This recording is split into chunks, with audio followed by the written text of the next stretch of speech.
Oigan, y bueno, ya les anunciaba al inicio del espacio el tema que vamos a platicar ahora con la nueva estructura que propuso hace unas semanas Enrique Alfaro, gobernador electo de Jalisco, sobre algunas secretarías desaparecerlas, algunos OPD y sobre todo absorberlas con las secretarías que él pues está implementando y que estarán en funciones a partir del 6 de diciembre.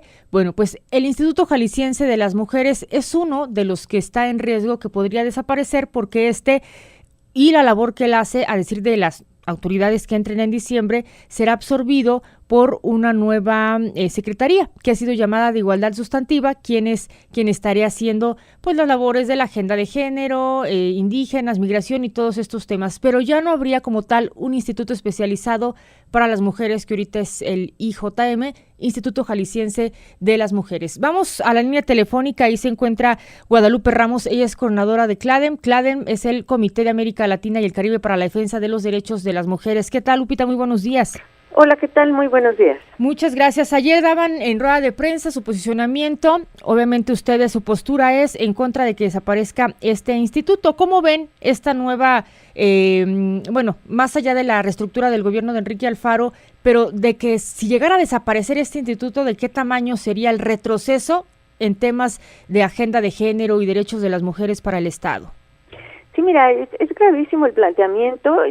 Nosotras hicimos un análisis de lo que están planteando a partir de esa rueda de prensa donde anunciaron la creación. En un primer momento le llamaron de Secretaría de la Inclusión y después rectificaron y dijeron que no era así, que era Secretaría de la Igualdad Sustantiva.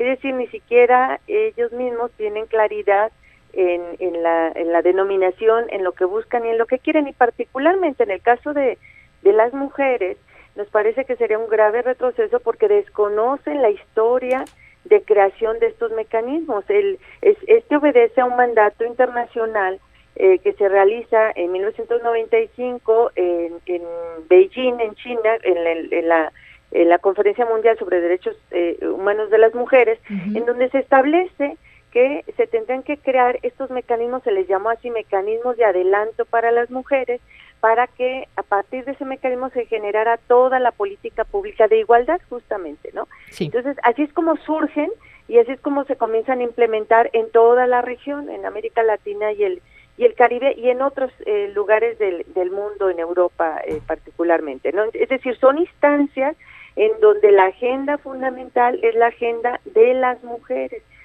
Toda la política de igualdad tiene que transversalizarse a partir de lo que los propios institutos, en el caso mexicano les llamamos institutos de las mujeres, y a partir de ahí se tiene que generar toda la política de igualdad. Fusionarlo, quitarlo, ponerle otro nombre, mandarlo a una subsecretaría, todo eso contraviene incluso este mandato de Naciones Unidas. Hay que incluso se tiene que estar rindiendo cuentas periódicamente al Comité para la Eliminación de todas las formas de discriminación contra la mujer, y hay un examen, digamos, periódico que los estados, en este caso el Estado mexicano, tiene que estar rindiendo, y lo hace justamente a partir de estas instancias que son las que llevan la batuta. El diluirlo, desaparecerlo, fusionarlo, como le quieran llamar, pues implicaría primero entender autonomía, ¿no? Autonomía de gestión, autonomía de representatividad y hablando en términos para que lo pueda entender un poquito la gente, sí, el auditorio, es quitarnos la titularidad de ese derecho. Imagínate que estos avances que hemos tenido, este próximo miércoles se cumplen 65 años del voto femenino en México, y el gran paso que se dio con esto, apenas 65 años, imagínate. Mañana decías, ¿verdad? Mañana, así es. Mañana se cumplen 65 años, y el gran avance de eso fue la obtención de la ciudadanía de las mujeres, es decir, eres titular de un derecho para votar y ser votada. Es lo mismo acá, nos quitarían esa titularidad para mandarnos otra vez al cajón, al paquete donde estamos todas las personas que están en situación de riesgos, de vulnerabilidades, de desigualdades y demás, y en esa bolsa, en ese paquete, ahí quedamos diluidas otra vez las mujeres, siendo objeto de tutela y de cuidado como históricamente y tradicionalmente nos han mirado, ¿no? Entonces, es regresarnos al cajón de la historia, de donde nos costó muchísimo trabajo salir ese cajón de la exclusión, y ahora otra vez nos quieren regresar ahí para devolvernos esa mirada con la que siempre se nos trató de ser objeto de tutela y de cuidado y no como titulares de esos derechos, ¿no? Así es. Ahora, ¿esto ya es un hecho o es un tema que apenas están analizando, no? ¿Qué tienen ustedes de esto de certeza? Bueno, tienen que, lo anunciaron públicamente, pero no es tan fácil, porque tienen que hacer un proceso legislativo incluso de reformas para poder eliminar al instituto, ¿no? Entonces, y por eso es que nosotras estamos desde ya posicionándonos con el tema, dándole los argumentos necesarios del por qué no. Lo que vemos es que hay mucho desconocimiento de la propia Cela Pelayo, quien sale a anunciar el tema. Hay mucho desconocimiento de esto, pero sobre todo hay un borramiento de la historia, nos borra a todas las que históricamente hemos trabajado, impulsado la creación de estos mecanismos de adelanto para las mujeres, y de pronto, te digo, vuelve otra vez al borramiento. Y hay una cosa que es muy clara: lo que no se nombra no existe, ¿no? Y nosotras no queremos que nos borren otra vez, ¿no? Bien, ahora, sobre la labor que ha hecho este instituto, el que ya tenemos actualmente y que está en riesgo, vaya, de desaparecer, haciendo un balance general, ¿cuál ha sido el trabajo que han realizado? ¿Ha servido de algo? ¿Sí se nota? ¿Si hay avances en el tema de la agenda de género? Sí, mira, hay un proceso desde la creación de los institutos que han sido como de altas y de bajas. No ha sido muy sencillo porque siempre hemos tenido obstáculos, esa es la realidad, siempre ha habido obstáculos en los temas de las mujeres, siempre pasan un segundo, tercer término y demás, y también ha habido también un desconocimiento, digamos, de algunas de las titulares que han llegado a esos espacios y que convirtieron el lugar en lugar de ser el generador de la política pública transversal de género y de la igualdad, en lugares de Lucita Te Capacita. No lo digo específicamente en el caso de Jalisco, lo digo en general.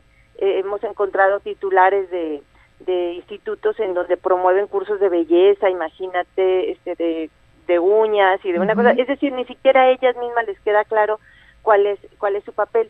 En los casos de los municipios, por ejemplo, las instancias municipales de las mujeres ni siquiera tienen recursos, no tienen autonomía, dependen en todo de decisiones del presidente municipal, etcétera. Entonces, ha sido muy complicado.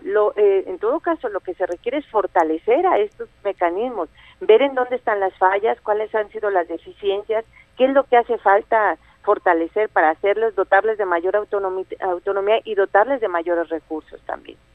Así es. Ahora, un tema también el cual ustedes han estado trabajando y porque se aplica aquí en Jalisco como debe ser, pues es la alerta de género, ¿no? Que actualmente tenemos alerta de violencia contra las mujeres, que no es lo mismo. Exactamente, hay dos procesos, uno que es alerta de violencia contra las mujeres, que es el que se activó localmente, digamos. Es el que tenemos, ¿verdad? Autoalerta es la que tenemos, pero hay otro proceso muy avanzado en donde ya hay un diagnóstico y en donde lo único que hace falta es que se active a nivel federal la alerta de violencia de género, y esa ya está todo listo, digamos, para que la CONAVIN lo anuncie, lo tiene que anunciar ya en los próximos días, y nosotros esperamos que lo haga antes de que se vayan estas autoridades y que se pueda hacer una entrega-recepción de ese mecanismo también. Con mucha responsabilidad tienen que tomarlo, y justo nos parece que en este caso concreto, al pretender fusionar al instituto sin que se mire, por ejemplo, este proceso de la alerta, están minimizando la situación de violencia grave y sistemática que vivimos en el estado de las mujeres. Es un tema que otra vez pasa a segundo o tercer término, cuando en realidad deberían de colocarlo en primer lugar. Incluso ahorita tendrían que estar ya designando a la persona responsable de atender y de darle seguimiento a todo el proceso de la alerta, y no pensar en que quede diluido ahí en una secretaría, subsecretaría y en un espacio en donde no va a tener el foco ni la atención necesaria para atender estas problemáticas. Quiere decir, doctora, que entonces Jalisco ya va a contar con una alerta de género como tal. Tiene que, ya está todo listo, porque el diagnóstico, todo lo que se hizo, vuelve a ratificar lo que se había hecho en ese primer diagnóstico, encuentra se encuentra lo que ya se había anunciado de situaciones graves y complicadas en el tema de violencia, pero encuentra otras más. Entonces, el segundo proceso fortalece, digamos, lo que ya el primer diagnóstico, y tendría que estarse anunciando ya en los próximos días, ya no digo las próximas semanas, en los próximos días se tendría que estar anunciando ya la alerta de violencia de género a nivel federal. A nivel federal, así es.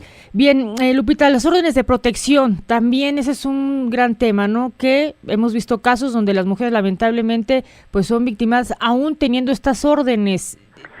Eso es un tema muy grave y preocupante porque quiere decir que no la están aplicando bien o ahí pues es pendiente para las autoridades que vienen. Mira, hay una situación muy grave que estamos viviendo en Jalisco con el sistema de justicia. El sistema de justicia está colapsado totalmente, es decir, no solamente en el tema de las órdenes de protección, en el tema de violencia contra las mujeres, sino en general el sistema de justicia está colapsado.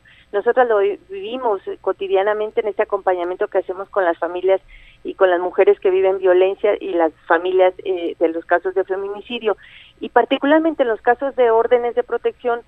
Dimos un giro, pasamos de que no se emitía ni una sola orden de protección y ahora la reparten como si fueran volantes, ¿no? Así tal cual, ese es el mecanismo. Entonces, por eso anuncian la expedición de miles de órdenes de protección, pero en realidad estas solamente son oficios que se le entregan a las personas que denuncian violencia, les dicen que vayan y le entreguen con la policía y que va a dar rondines por su domicilio. Eso no es una orden de protección, no hacen una evaluación, no hacen un perfil de riesgo, por ejemplo, es algo que tendrían que hacer perfiles de riesgo para ver cuál es la situación en que se encuentran estas mujeres que denuncian la violencia.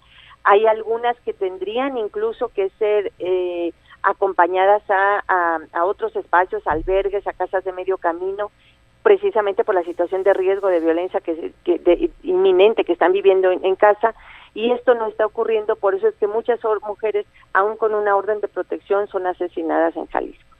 Bien, doctora, nada más última pregunta, la carta que comentaban ayer, ¿ya se la enviaron al gobernador electo, Alfaro Ramírez, sobre la desaparición de este instituto?